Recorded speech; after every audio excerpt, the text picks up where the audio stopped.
मेरे चैनल को सब्सक्राइब करें अगर आप नए हैं, और अगर आप मेरे चैनल को देख रहे हैं तो प्लीज़ सब्सक्राइब करें अब तक अगर नहीं किया। लाइक करें, शेयर करें और अपने प्यारे प्यारे कमेंट से फ़ीडबैक ज़रूर दें, और अपनी इफ्तार की तैयारी भी मुझसे शेयर करें ताकि मुझे अंदाज़ा हो कि आप लोग भी इफ्तार में क्या क्या बनाते हैं।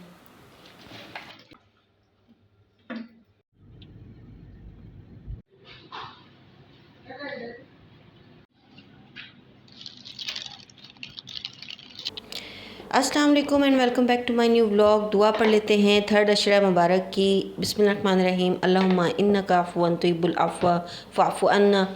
इस दुआ के साथ आज का व्लॉग शुरू करते हैं। आज जो है मेरी रैंडम इफ्तार जो नॉर्मली घर में बनती है, बहुत कोई ख़ास एहतमाम नहीं किया लेकिन हल्का फुल्का बनाया, तो आज इसमें आपसे वो शेयर करूँगी।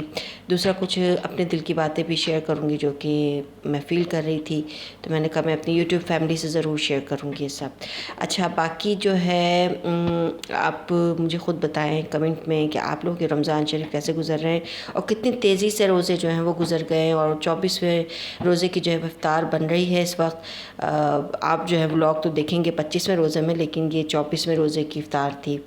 अच्छा, आप मुझे मेरे चैनल को लाइक कर रहे हैं, पसंद कर रहे हैं, बहुत बहुत शुक्रिया। प्लीज़ अगर आप देखने वालों में अगर कोई नए हैं चैनल पे तो प्लीज़ उसे सब्सक्राइब कर लें, शेयर करें, लाइक करें और अपने प्यारे प्यारे कमेंट से मुझे फ़ीडबैक दें। और जैसे बड़े बड़े यूट्यूबर को आप लोग कामयाब करवाते हैं ढेर ढेर सारे व्यूज़ देकर, लाइक देकर, तो हम जैसे छोटे यूट्यूबर्स, मुझ जैसे जो जूनियर्स हैं, उनकी भी हौसला अफजाई के लिए लाइक करें, शेयर करें और हमें भी सपोर्ट करें ताकि हमारे चैनल भी ग्रो कर सकें। अच्छा जनाब, आज जो है वो दिल थोड़ा सा उदास था। उसकी वजह ये थी कि बेटा बहुत याद आ रहा था, सच्ची बात है मुझे। तो ज़ाहिर है अब इतने इतने लंबे लंबे अरसे के लिए मैंने कभी भी बच्चों को ना अपने कहीं पर भी नहीं छोड़ा। ये जो बड़ा बेटा है ना, इसको मैंने जब ये 12 में था, 12 ईयर्स का था, तो 6 क्लास में जो है मैंने इसे 7 क्लास में था जब, तो मैंने इसे बोर्डिंग स्कूल भेज दिया था। तो वहाँ पे ये 6 मंथ के लिए रहा, लेकिन फिर वही बात है ना कि मैंने फिर उसे वापस बुला लिया था इसलिए कि मैं उसके बगैर नहीं रह सकी थी। तो बहुत ज़्यादा मसला हो गया था, बहुत फ़ील होता था, बहुत ज़्यादा फीलिंग होती थी ऐसी कि बस बर्दाश्त नहीं होता था। तो हालांकि वो बहुत ही अच्छे से वहाँ पर रह रहा था और अच्छा सा सिस्टम चल रहा था। बोर्डिंग स्कूल आपको पता है कितने अच्छे होते हैं, मैनेजमेंट, डिसिप्लिन वहीं से ये सीख कर आया, इतना ज़्यादा डिसिप्लिन वगैरह जो इसके अंदर है अभी। तो लेकिन फिर वापस इसलिए बुला लिया कि बस अब रहा नहीं जा रहा था तो बस वही है ना कि माएँ जो होती हैं ना बहुत ही कच्चे दिल की होती हैं और बड़े छोटे से दिल की होती हैं। और लेकिन अब वही है, मेरे हस्बैंड यही मुझे बोलते हैं कि आदत डालनी पड़ेगी और इस तरह नहीं चलेगा, क्योंकि अब तो वो माशाल्लाह जवान हो गए हैं, बड़े हो रहे हैं। तो जवान हो रहे हैं वो, तो उनको तो अब बाहर जाना है, दुनिया में निकलना है। हो सकता है अब तक दूसरे मुल्क जाना पड़े, दूसरे शहर जाना पड़े, कहीं भी और किसी और जगह पे रहना पड़े, जॉब के सिलसिले में, पढ़ाई के सिलसिले में। तो अब ये तो हमें आदत डालनी पड़ेगी। तो यही आहिस्ता आहिस्ता दिल को मजबूत करते हैं। वही है ना, वो कहते पहले ज़माने में होता था ना कि बहुत सारे बच्चे कर लेते थे कि बस माँ बाप को जो है ना वो सर खुजाने की भी फुर्सत ना मिले, ताकि एक बच्चा चला जाए तो दूसरा तो होता ही था, दूसरा चला जाए तीसरा होता था, आना जाना लगा ही रहता था। जैसे हमारे घर में माशाल्लाह हम 7 बहन भाई थे, हैं अल्हम्दुलिल्लाह। अभी एक भाई हमारा फ़ौत हो गया, अल्लाह ने जन्नत नसीब करे, तो बाकी तो माशाल्लाह हैं। तो मैंने अपने बचपन में यही देखा है कि मेरी बड़ी बहनें जो हैं, क्योंकि मैं सबसे छोटी हूँ, तो सब मेरे सामने सबकी शादियाँ हुई और बच्चे हुए, उनके फैमिलीज़ बनी। तो मेरे घर में तो यही रौनक लगी रहती थी। एक बहन आती थी रहने के लिए तो दूसरी चली जाती थी, दूसरी आती थी फिर पहले वाली आदत चली जाती थी, फिर भाई भाभियाँ आ गईं, उनकी शादियाँ हो गईं, उनके बच्चे। तो माशाल्लाह बड़ी ही रौनक थी घर में, बहुत रौनक थी। फिर जब मैं ससुराल गई तो ससुराल में भी माशाल्लाह इतने लोग नहीं थे, लेकिन जितने भी थे वो साथ रहते थे, तो ये कि अच्छा लगता था, रौनक वाला घर था। लेकिन फिर ज़ाहिर है कुछ वजूहात की बिना पे, और ये वजूहात भी बड़ी कॉमन थी, जो सब सारे लोग जब अलग होते हैं तो उन्हें पता ही है ज़्यादातर लोगों के एक ही जैसे मसले हैं। तो बस हमें भी अलग होना पड़ा और अलग होने में हमने आफियत समझी। फिर ये कि अलग हुए हैं तो फिर बच्चे मेरे हुए, तो मैंने ख़ुद ही जो है अल्लाह से दुआ की कि अल्लाह मुझे इतनी फ़ैमिली देना जितनी मैं और मेरे शौहर जो आसानी से संभाल सकें और उन्हें आसानी से उनको अच्छी ज़िंदगी दे सकें। तो अल्लाह का शुक्र है, बस 2 बच्चे भी माशाल्लाह बहुत हैं अल्हम्दुलिल्लाह। अल्लाह की रहमत, अल्लाह ताला इन्हें कामयाब और सेहतमंद रखे और ईमान की सलामती अता करे और नेक इंसान और नेक मुसलमान बने और बहुत अपने वालिदैन की खिदमत करने वाला और उनकी इज़्ज़त करने वाले बने। तो जब ये बड़े हो रहे हैं तो अब बिल्कुल ऐसे लगता है, अब छोटा वाला भी अक्सर एकेडमी में होता है, ज़ाहिर है उसका ज़्यादातर टाइम वहाँ भी हो रहा होता है, स्कूल जाता है, तो फिर वो भी घर में मुश्किल ही होता है। घर में होता है तो या तो वो सो जाता है या फिर अपने मोबाइल पे अपना काम देख रहा होता है या फिर अपने स्कूल की वर्किंग हो रही होती है उसकी। तो वो भी बड़ा ही मुश्किल हो गया। अब उसके तो आवाज़ें भी बड़ी मुश्किल से निकलती हैं। तो यही बच्चा था जो माशाल्लाह हर वक्त घर में जो शोर मचा रहता था। अच्छा, मेरे दोनों बच्चे जो हैं ना वो आपस में बिल्कुल भी इतना ज़्यादा शोर नहीं मचाते अल्हम्दुलिल्लाह। ना कोई लड़ाइयाँ होती हैं ना कुछ, वरना अमूमन घरों में बच्चों को देखा गया है कि वो इस कदर लड़ाइयाँ और शोर शराबा करते हैं। अच्छा देखिए, माशाल्लाह बाहर जो है ना वो इतना कोई खूबसूरत मौसम हो गया था। ये असर का वक्त था, लेकिन जो सुबह सुबह से इतनी सख्त तेज़ धूप निकली हुई थी और गर्म हवा चल रही थी। तो गर्मियाँ यहाँ पे शुरू हो गई हैं सीरियसली वाली, जैसे कि ओमान की गर्मी मशहूर है, ऑलमोस्ट वैसे ही शुरू हो गई है। पानी भी गर्म होना शुरू हो गया है। तो लेकिन एकदम से बादल आ गए थे तो ये कि हवा जो है ना वो गर्म ही थी लेकिन हवा तेज़ हो गई थी। अच्छा, अब ये शरबत बन रहा था जैसे मैं रैंडम बनाती हूँ।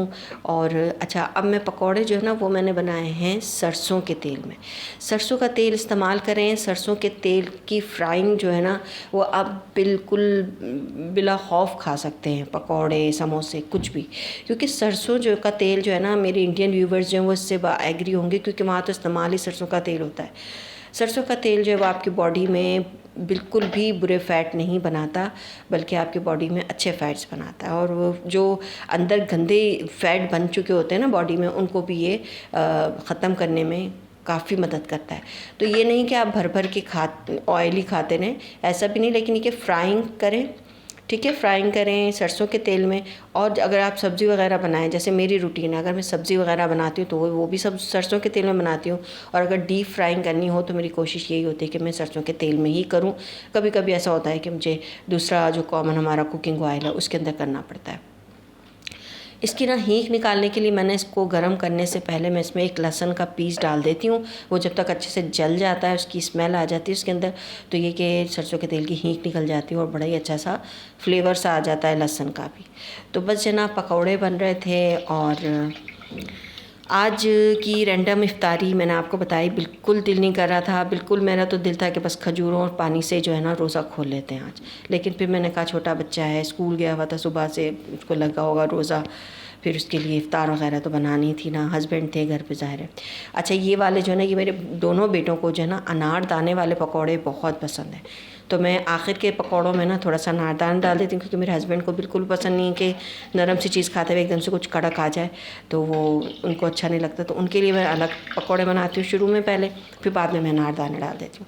अच्छा, अब ये समोसे वही थे जो हमने फ्रीज़ किए हुए थे। ये देखें कितना खूबसूरत लग रहा था, बाहर का व्यू बहुत ही हसीन लुक आ रहा था। सनसेट ऑलमोस्ट हो ही गया था और मगरिब की टाइम होने वाला था, थोड़ा ही टाइम रह गया था, 8-10-15 मिनट रह गए थे। तो बस मेरे समोसे भी ऑलमोस्ट फ्राई हो गए थे। और ये करने के बाद जो है वो फिर मैंने अब टेबल वगैरह लगा दी और बैठ गए थे। घर में बिल्कुल सन्नाटा था, कुछ भी नहीं। छोटा वाला सो रहा था आके स्कूल से हस्बैंड अपना बैठ के काम कर रहे थे, वो आ गए थे जल्दी। तो बस मैं अपनी अफ्तारी में लगी हुई थी, तो बिल्कुल सन्नाटा चल रहा था घर पे और ख़ामोशी से काम हो रहा था। अच्छा, बहुत सारे लोगों को ये सन्नाटा बहुत पसंद होता है, ख़ामोशी, तन्हाई, लेकिन मुझे भी कभी कभी अच्छा लगता है साइलेंस हो, खामोशी हो। अब इतनी आदत हो गई है इस खामोशी की कि अगर बच्चे कभी ज़ोर से बात करें या हमारा ही दिल चाहे हंसी मजाक करने को, तो इतना ऑड फील होता है कि इतनी ज़ोर ज़ोर से हम लोग बोल रहे हैं। तो अगर मैं ही ज़ोर से बोलूँ, मेरे हस्बैंड बोल देते हैं खैरियत है, इतनी ज़ोर से बात कर रही हैं। तो मतलब इतना हमें सन्नाटे की जो है ना वो आदत हो गई है। ये देखें मेरी एक मुख्तसर सी इफ्तार की टेबल, इतनी भी मुख्तसर नहीं, काफ़ी चीज़ें काफ़ी हैं अल्हम्दुलिल्लाह। खजूरें हैं, ये सेसमी सीड वाली खजूरें हैं जो मैं लेकर आई थी मार्केट से, और समोसे, पकोड़े 2 तरह के, अनारदाने वाले एक सादे।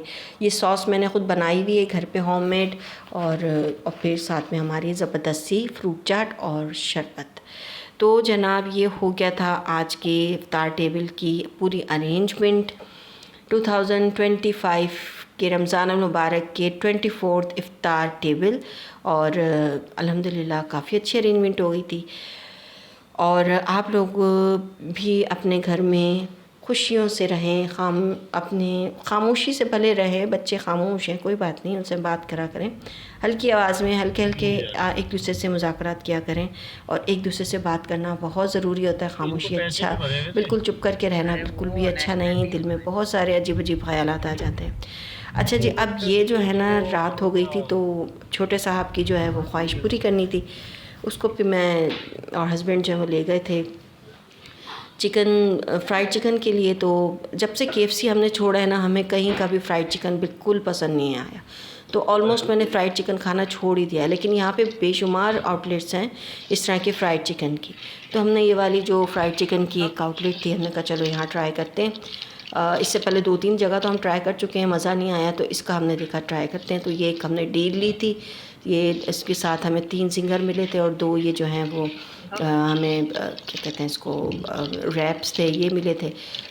बस तो इस टाइम को भी बहुत इंजॉय किया, और अपना ख्याल रखें इस चैनल का भी। अल्लाह हाफ़िज़।